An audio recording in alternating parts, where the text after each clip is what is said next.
ठीक है। और next topic is effective atoms per unit cell. ठीक है, देखिए what is the meaning of effective atom per unit cell. This is the total number of atoms which is present inside the unit cell. मतलब कि किसी भी unit cell में जितने भी एटम्स सेल के अंदर है, यूनिट सेल के अंदर है, उसी को हम लोग क्या कहते हैं, effective atoms per unit cell. ठीक है, और इफेक्टिव यूनिट सेल पर effective atoms per unit cell को हम लोग डिनोट करेंगे बाय कैपिटल जी। चलिए देखते हैं, the total number of atoms, सीधा सीधा पार्टिकल्स लिखेंगे, the total number of particles which are present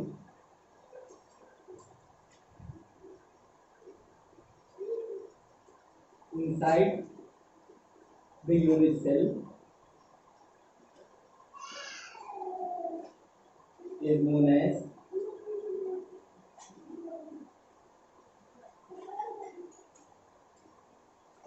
effective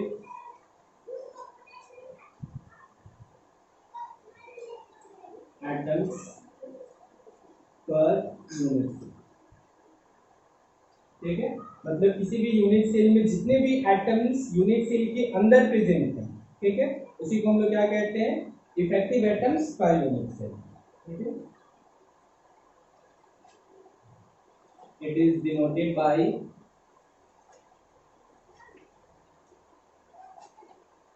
capital Z and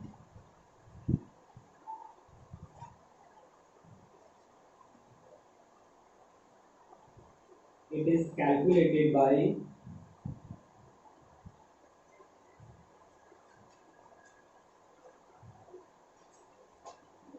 Z is equals to number of atoms at corner divided by 8 plus number of atoms at faces divided by 2 plus number of atoms at edge divided by 4 plus number of atoms inside the unit cell divided by 1. So this is the formula to calculate effective atoms per unit cell.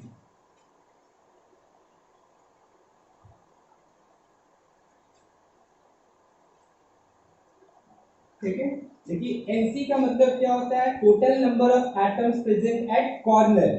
ठीक है, NS का मतलब क्या हुआ, total number of atoms which are present at the faces of unit cell, मतलब face पे जितने भी यूनिट सेल होंगे उसका नंबर। This is the total number of atoms which are present at edge of unit cell and this is the total number of atoms which is fully present inside the unit cell. मतलब क्या हुआ कि body centre में जितने भी atoms होंगे that is denoted by NR. ठीक है, अभी हम लोग सबके लिए कैलकुलेट करेंगे, सबके लिए effective atoms per unit cell.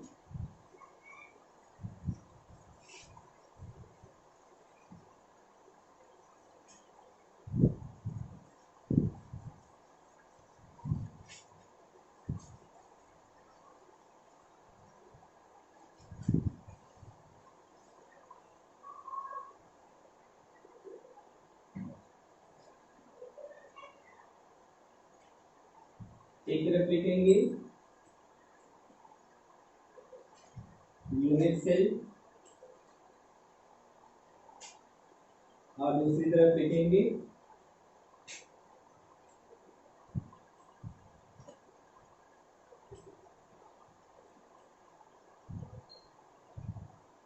Effective atoms. This is denoted by capital. ठीक है, सबसे पहले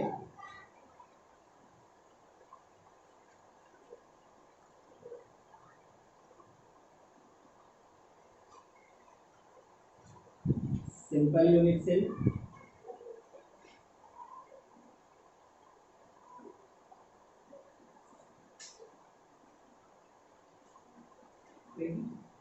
फिर उसके बाद हम लोग देखेंगे for body centre unit cell,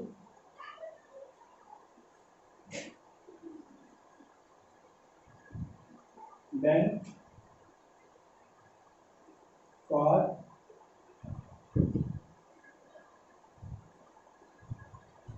base centered unit cell,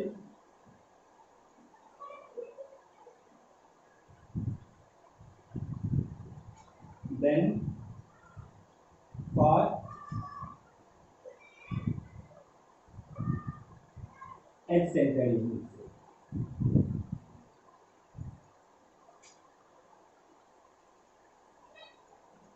ठीक है, सबके लिए हमें क्या कैलकुलेट करना है, effective atoms per unit cell. ठीक है, देखिए effective atoms per unit cell calculate करने के लिए हमारे पास एक ही फॉर्मूला है, that is number of atoms which is present at corner divided by 8 plus number of atoms which are present at faces divided by 2 plus number of atoms which are present at is divided by 4 plus number of atoms which are present inside the cell divided by 1। ठीक है, चलिए देखिए सबसे पहले हमें simple unit cell के लिए calculate करना है। ठीक है, तो आप बताइए कि सिंपल यूनिट सेल में कॉर्नर पे कितने एटम्स होते हैं? There are 8 atoms, there are 8 spheres which are present at each corner। ठीक है, मतलब कि सिंपल यूनिट सेल, और इसी को हम लोग क्या कहते हैं, प्रिमिटिव यूनिट सेल। तो प्रिमिटिव यूनिट सेल में कॉर्नर पे कितने एटम्स होते हैं? There are 8 atoms, so this is your 8 divided by 8 plus faces पे एक भी एटम्स प्रेजेंट नहीं होते हैं, सो दिस इज 0/2 मींस 0। एस पे भी एक भी एटम्स नहीं होते हैं, so again this is 0 divided by 4 0 inside the unit cell. ठीक है, प्रिमिटिव यूनिट सेल में बॉडी की सेंटर में कोई भी एटम्स प्रेजेंट नहीं होगा, then this is also 0 and 8 divided by 8 this is your 1। So for simple unit cell effective atoms per unit cell is 1। ठीक है, इसका मतलब क्या हुआ कि suppose we have primitive unit cell, then we have one sphere which is completely inside the unit cell. मतलब एक जो स्फीयर होगा वो कंप्लीटली क्या होगा, पूरे यूनिट सेल के अंदर होगा। ठीक है, next is for body centre. ठीक है,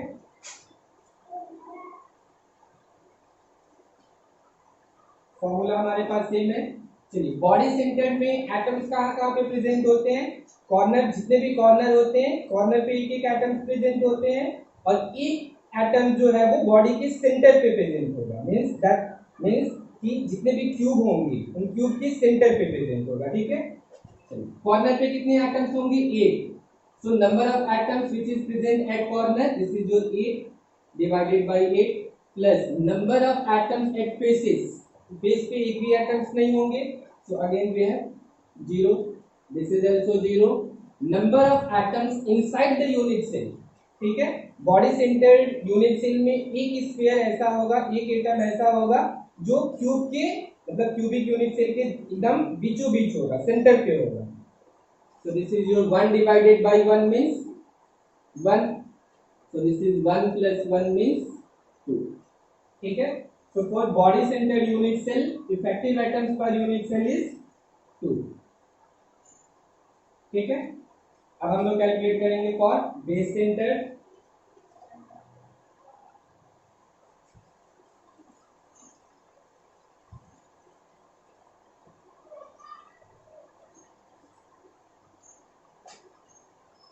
ठीक है, बेस सेंटर के लिए देखिए कि बेस सेंटर को हम लोग इन सेंटर भी कहते हैं।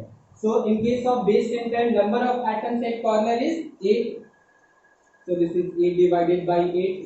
Number of atoms at faces, ठीक है, ये हम लोगों ने पढ़ा है कि बेस सेंटर यूनिट सेल में there are 2 atoms which are present at any opposite faces, किसी भी दो अपोजिट फेसेस पे एक एक एटम्स प्रेजेंट होंगे। So total number of atoms which is present eight faces is 2, so this is your 2 divided by 2। number of atoms at edges, this is 0, this is also 0, so again we have 1 plus 1, this is your 2।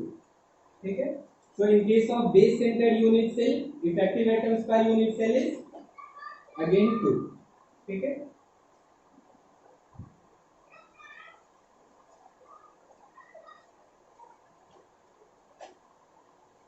चलिए अभी हमें H centred unit cell के लिए calculate करना है, ठीक है। H centred unit cell में एटम्स कहाँ कहाँ पे प्रेजेंट होंगे, जितने भी एज है, ठीक है, जितने भी एज है सारे एजेस पे प्रेजेंट होंगे, और जितने भी कॉर्नर है कॉर्नर पे एटम्स प्रेजेंट होंगे, ठीक है। तो टोटल कॉर्नर्स कितने होंगे, there are 8 corners in a unit cell. अगर कोई भी यूनिट सेल है, let us assume this is cubic unit cell, ठीक है। तो इसमें कॉर्नर्स कितने प्रेजेंट होंगे, 1 2 3 4 5 6 7 8। So number of atoms present at corner is 8 divided by 8। Faces पे कितने एटम्स प्रेजेंट होंगे, 0। चलिए टोटल एज कितने होंगे काउंट कीजिए, 1 2 3 4 5 6 7 8 9 10 11 12, ठीक है। ऐसे भी हम लोग जानते हैं कि किसी भी क्यूब में there are 12 edges, so the number of atoms which are present at edges is 12 and this is divided by 4, ठीक है। Number of atoms present inside the unit cell, that is your 0। So again this is 1 plus 4, sorry 3, this is your 4, ठीक है। So in case of H centered unit cell, effective atoms per unit cell is 4, ठीक है। एक और है हमारा face centre.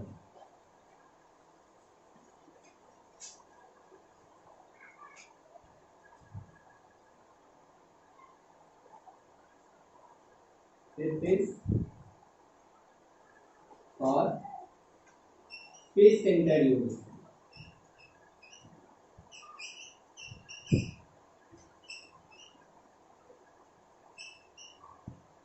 ठीक है। देखिए फेस सेंटर्ड के लिए क्या होगा,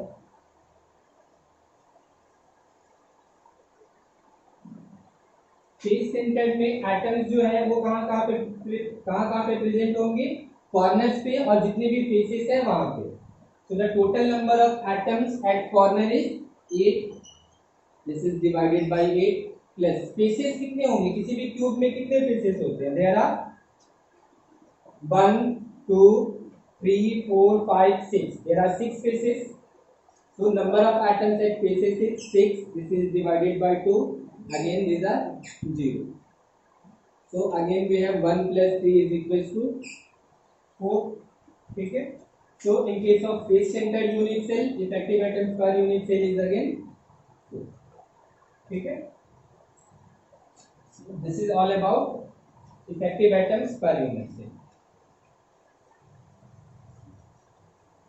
वैसे आपको याद रखना है, जितने भी वैल्यूज हैं सारे वैल्यूज को याद रखना है, लेकिन अगर कभी आप भूल गए तो we have this formula to calculate the value of z, ठीक है।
ठीक है।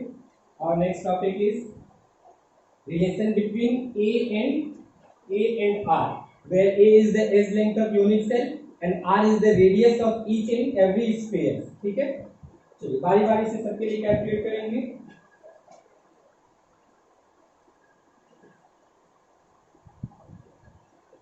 फॉर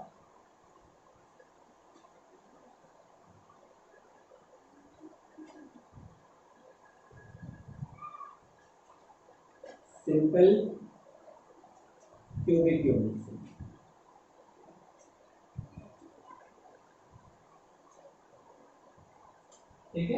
तो for simple cubic unit cell, क्योंकि सिंपल क्यूबिक यूनिट सेल का स्ट्रक्चर कैसा होगा,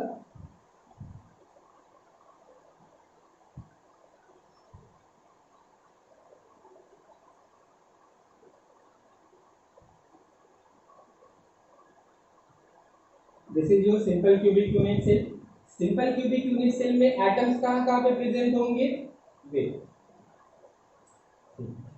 ठीक है, जितने भी कॉर्नर्स हैं वहां पे एटम्स है, ठीक है, मतलब कि जितने भी एक कॉर्नर्स है सारे कॉर्नर्स पे क्या होंगे, एक एक स्पेयर्स होंगे।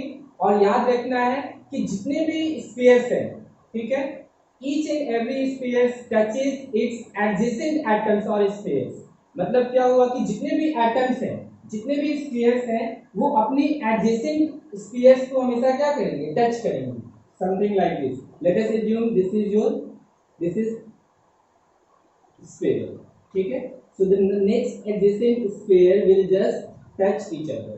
मतलब कि इस कॉर्नर पे, इन दोनों कॉर्नर पे जितने दोनों जो एटम्स हैं वो एक दूसरे को क्या करेंगे, हमेशा टच करेंगे, ठीक है। उसी तरह से जितने भी एटम्स हैं, जितने भी एडजेसेंट एटम्स हैं, यहाँ पे जो एटम्स होगा, यहाँ पे जो स्फीयर होगा वो किसको टच करेगा, इसको भी टच करेगा और यहाँ के एटम को भी टच करेगा, ठीक है। हमें क्या जानना है, relation between edge length of unit cell A and radius of sphere R, ठीक है। This is the sphere and this is our tube shell। यहां से लेकर यहां तक का डिस्टेंस कितना होगा, this is your radius of sphere, this is also radius of sphere, ठीक है। और let us assume edge length of this unit cell is A, ठीक है। तो अगर ये सेल यूनिट सेल है, सॉरी, अगर ये सेल क्यूबिक है तो क्यूब के जितने भी एजेस होंगे वो क्या होंगे, इक्वल होंगे। So we can see here this distance, this is your one of the edge, so this is equal to A, ठीक है। And from the figure we can see this A is equal to R plus R means 2R, और we can also write this R is equal to A upon, ठीक है। मतलब आप यहां से देख सकते हैं this is your edge length and this edge length has been denoted by A and this edge length is equal to R plus R means 2R। So we can say that edge length A is equal to 2R, और we can also write this R is equal to A upon 2, ठीक है।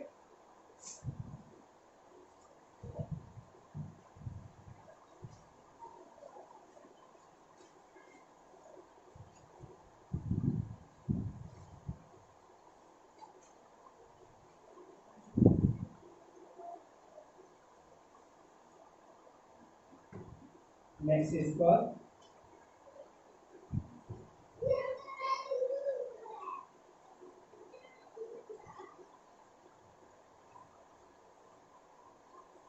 Body centred cubic unit.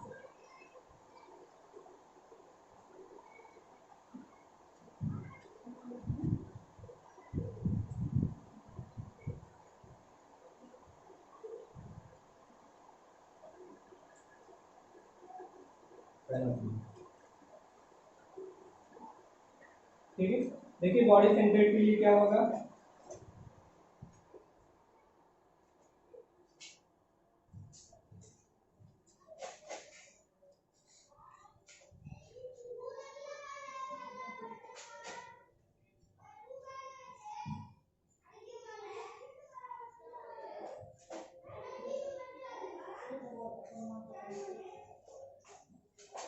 Body centred cubic unit cell में atoms कहाँ कहाँ पे present होंगे, जितने भी कॉर्नर्स हैं कॉर्नर पे एटम प्रेजेंट होंगे, और एक एटम जो होगा वो क्यूबिक यूनिट सेल के जस्ट सेंटर पे होगा, ठीक है।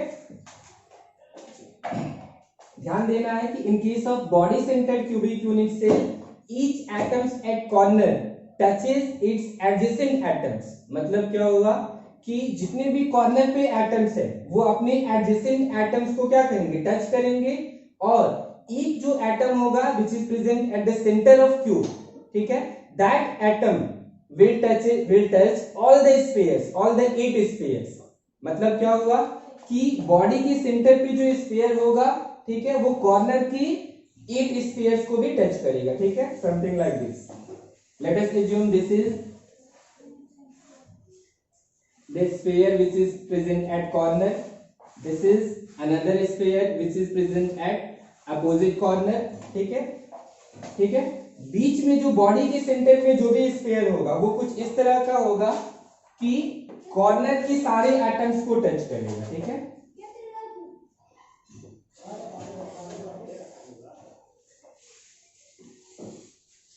remember this is a sphere which is present at center of cube and these two spheres are present at corner। ठीक है, चलिए देखिए,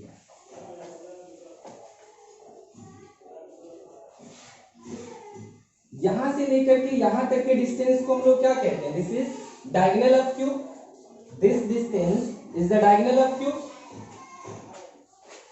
हैविंग एज लेंथ ए। ठीक है,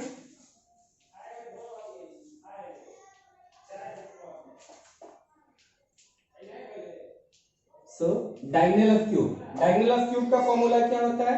क्लास 7-8 में हम लोगों ने पढ़ा होगा। Diagonal of cube is given by root under 3a। ठीक है, मतलब क्यूब का डायगोनल किसके इक्वल होता है? Root under 3a, where a is the edge length of cube. ठीक है, also this diagonal is equals to 4r। ठीक है, ध्यान से देखिए, this is equals to r, this is equals to 2r because this is the diameter of a sphere, so and diameter is equals to 2r, so again this is your 2r and again this is r, so r plus 2r plus r, this will become 4r। ठीक है, so this diagonal is also equals to 4r। ठीक है, so from here we can see that this 3a is equals to 4r।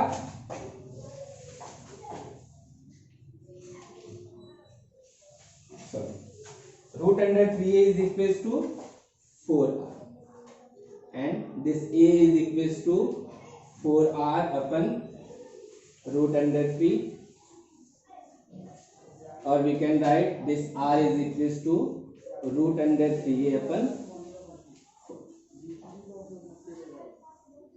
ठीक है, so this is the relation between a and r in case of body centered cubic units। ठीक है,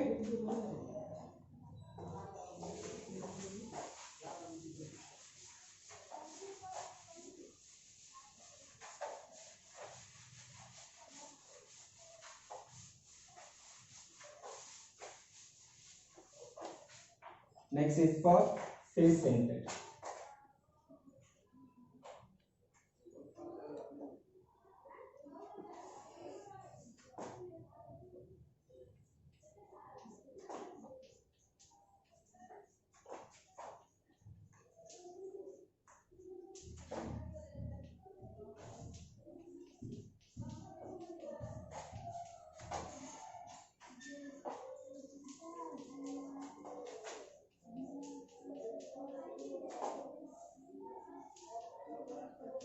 ठीक है, next is for face centre cubic units.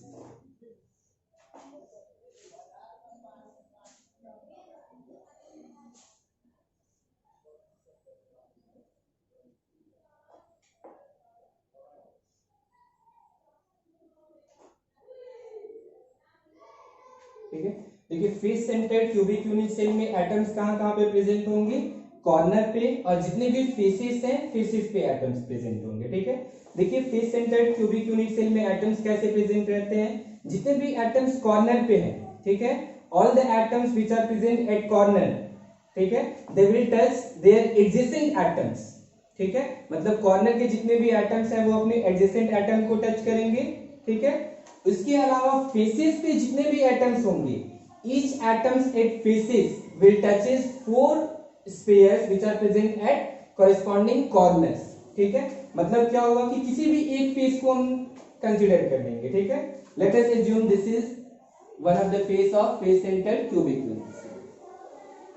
ठीक है, तो जितने भी एटम्स हैं, एटम्स पहले तो कॉर्नर पे प्रेजेंट होंगे।